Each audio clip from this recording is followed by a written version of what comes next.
म्हणून त्यांच्या बरोबरीनं इतर अनेक सर्वसामान्य मावळ्यांनी नागरिकांनी सुद्धा ते पाहायला सुरुवात केली।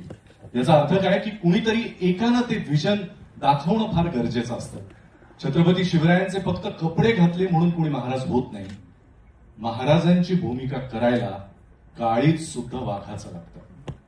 त्यामुळे आता मी अशा एका व्यक्तीकडे येणार आहे ज्यांनी फक्त अभिनेता म्हणूनच नाही तर लेखक, दिग्दर्शक, निर्माता आणि छत्रपती शिवाजी महाराजांच्या भूमिकेमध्ये आपण बघणार आहोत। बस नाम ही काफी है, रितेश विलासराव देशमुख। नमस्कार।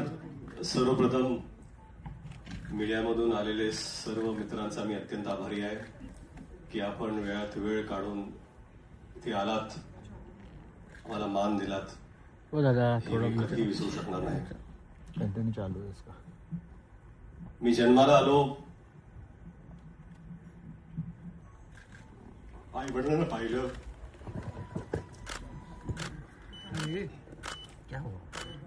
देवाला पाहिलं आणि शिवाजी महाराजांना पाहिलं।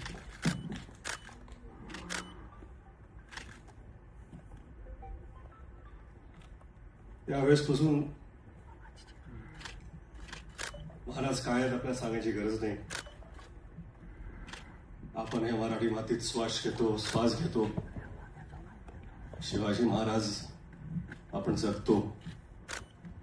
लहान होतो, किल्ले बनवले,